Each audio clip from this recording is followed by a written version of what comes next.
Hello boys and girls, nice to see you again.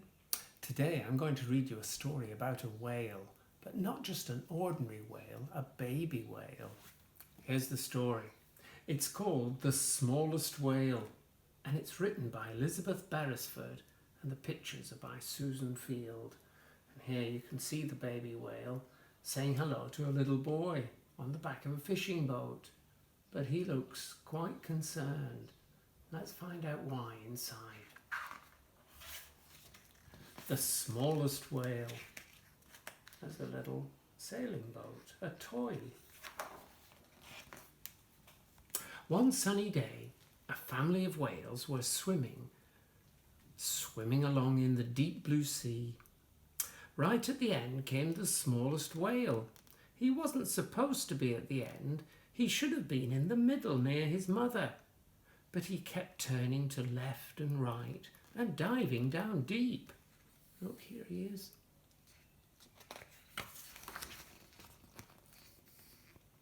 The smallest whale's mother had the rest of her family to look after and keep in line.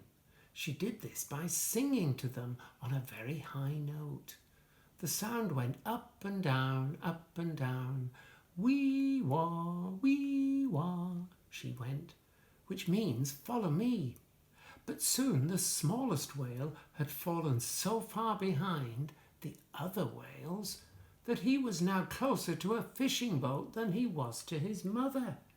Look, here he is, and here's a fishing boat, and there are the other whales.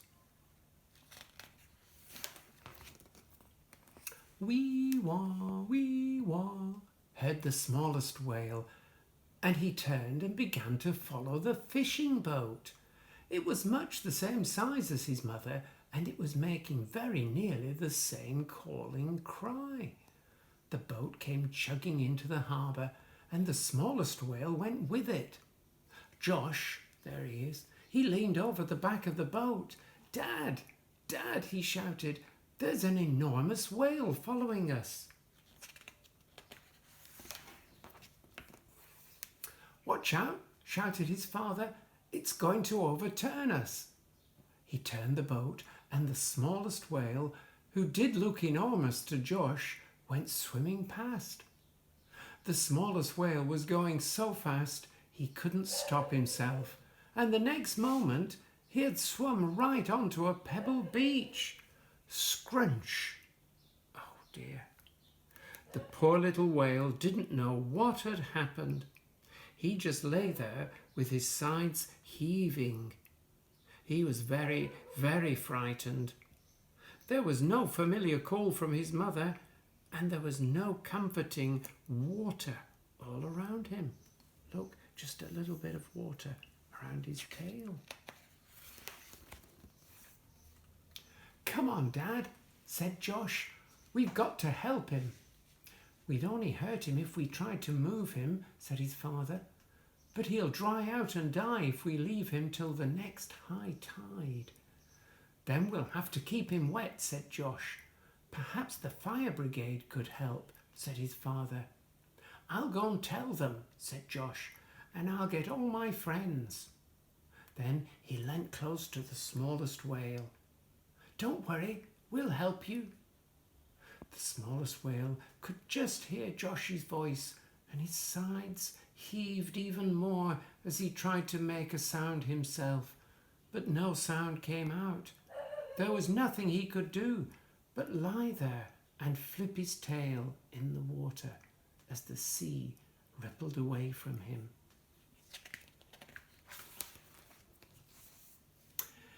Look, there's Josh running up the street. There's the little fishing boat and the whale on the beach. Emergency! Stranded whale on the beach, shouted Josh, and he ran up the high street as fast as he could. Emergency! Emergency! He shouted again as he dashed into the playground. There's an enormous whale on the beach. Everyone get a bucket or a can and get down there. We've got to keep him wet or he'll die. Hurry, hurry, hurry.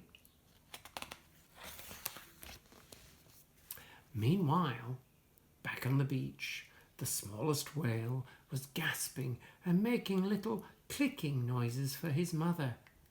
And out in the sea, his mother and the family of whales were swimming backwards and forwards, calling for him. Wee-wah, wee-wah. But the sound would only travel through water, and the smallest whale couldn't hear them.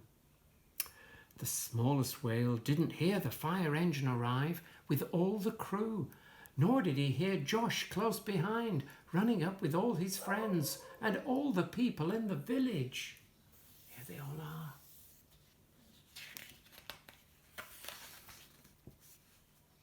The firemen rattled down the beach and into the water with the hose pipe, and everyone else from the village made a line into the sea and got ready with their buckets and bowls. And when everyone was ready, Josh shouted, 1, 2, 3.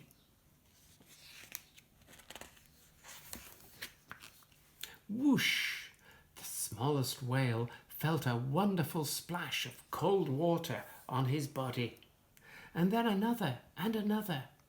With every splash he felt better, but he was still too weak to open his eyes. Whoosh, whoosh, and again whoosh. It was very hard work for the rescuers. Josh's father stopped to wipe his forehead.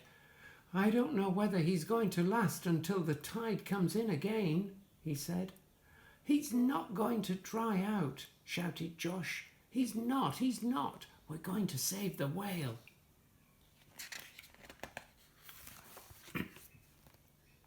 Save the whale, cried all the children, and they went to work even faster than before. Whoosh, whoosh, and again whoosh. Very fuzzily the smallest whale heard the children's high voices all around him. Their shouting almost sounded like wee-wah, wee-wah. That couldn't be it.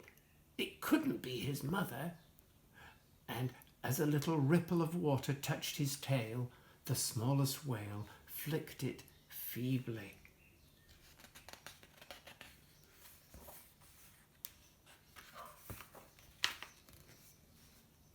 And the smallest whale's mother was not so very far away.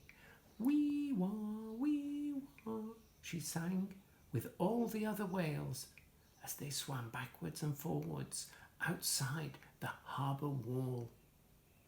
Back on the beach, the smallest whale lay very still. But the tide was coming in, and with each ripple of water, he felt a little better, and his tail twitched again. We'd better give him a helping hand with the boat, said Josh's father.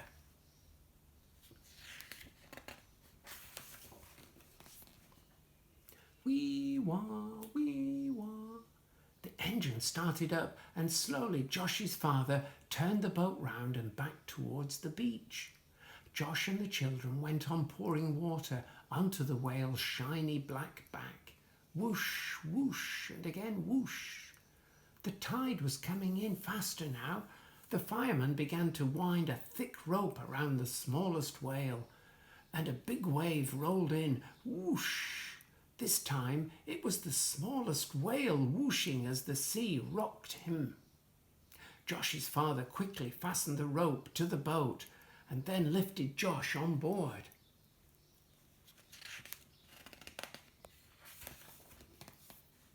Splash! Another big wave came rolling in. The smallest whale floated for a few seconds.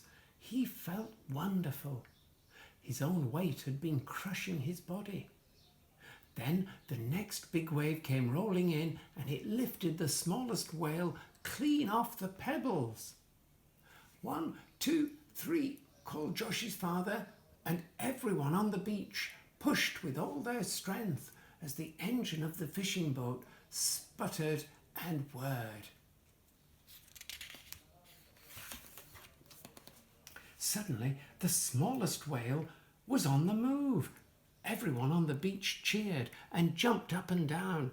The smallest whale managed to open his eyes, and he made a very small wee-wah, wee-wah sound. And out at sea, all his family called back to him, wee-wah, wee-wah.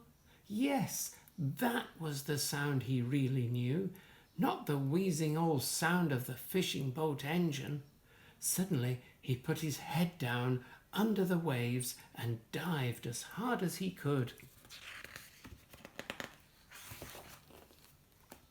"Whoa!" shouted Josh's father, and just in time he managed to slip the rope. Splash, crash, wallop! The smallest whale dived down, down, deep down into the familiar cool sea, and he swam fast, faster than he had ever swum in his life before, towards his mother. "Wee wah, wee wah," he called to her. "Wee wah, wee wah," she sang to him. Look, they're going to meet.